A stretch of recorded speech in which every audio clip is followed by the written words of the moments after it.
এই পর্যায়ের যে কাঠামোটা অনুসরণ করব সেটা হচ্ছে যে আমরা একেক দিন 3টে বা 4টে বিষয় নিয়ে আলোচনা করব যতটা সময় প্রয়োজন হয়। আমাদের লক্ষ্য হচ্ছে এই 3টে বা 4টা বিষয়ে এক জায়গায় আসা।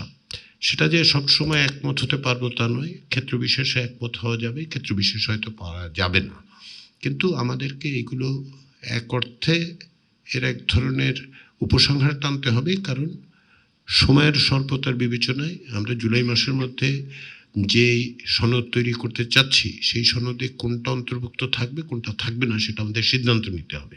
জীবন অবাক না করলে কে করবে? 28% মিল্ক ফ্যাটের অবাক করার সাথে ফ্রেশ মিল্ক পাউডার। জীবন অবাক করুক প্রতিদিন।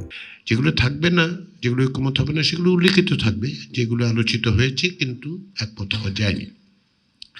সেই কাঠামোর দিক থেকেই আমরা আজকে যে বিষয়গুলো নির্ধারণ করেছি সেটা হচ্ছে যে সংবিধানের 70 অনুচ্ছেদ, নিম্নকক্ষে নারী আসন, স্থায়ী যে কমিটিসমূহ এবং নারী আসনের তত্ত্বাবধায়ক সরকারের ক্ষেত্রে তার মেয়াদ এবং তার কার্যপরিধির একটি অংশ, এগুলি নিয়ে আমরা আজকে কথা বলবো একটা বিষয় ধরে। এবং সেই বিষয়ে আমরা কাঠামোগত দিক থেকে হচ্ছে যে মূল প্রস্তাবটা কি ছিল, সংবিধান সংস্কার কমিশন বা নির্বাচন সংস্কার কমিশনের পক্ষ থেকে একটা মূল প্রস্তাব তো ছিল, সুপারিশ, কিন্তু আলোচনার মধ্যে দিয়ে পরিবর্তিত হয়েছে। সেটাও আমরা অবহিত হব যে পরিবর্তনগুলো কি দাঁড়িয়েছে এবং তার ভিত্তিতেই আমরা সিদ্ধান্ত নিতে পারবো। এক্ষেত্রে যেটা আমি আপনাদেরকে অনুরোধ করব, আমাদের মনে রাখতে হবে যে কোন জায়গায় ন্যূনতম এক জায়গায় আমরা একত্রিত হচ্ছি।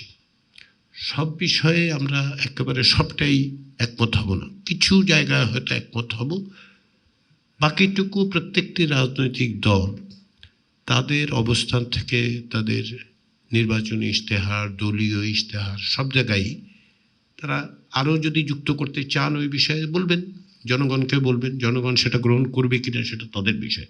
কিন্তু যে জায়গায় আমরা সকলে অন্তত পক্ষে ন্যূনতম জায়গাগুলিতে আসতে পারলাম, সেগুলো যেন আমরা রক্ষা করতে পারি আর কি, সেগুলো যেন আমরা সনদে অন্তর্ভুক্ত করতে পারি, সেই বিবেচনার থেকে সেইভাবেই আমরা অগ্রসর হব। ফলে ধরুন একটি বিষয়ে আপনার দলের পক্ষ থেকে বা তারও আগে কমিশনের পক্ষ থেকে একটা প্রস্তাব আছে, সেটাই চূড়ান্ত কথা নয়। 2 মাস আপনাদের পক্ষ থেকে যে মতামত দেওয়া হয়েছে তার সঙ্গে সঙ্গে যে আলোচনা হয়েছে তার ভিত্তিতে পরিবর্তিত হয়েছে।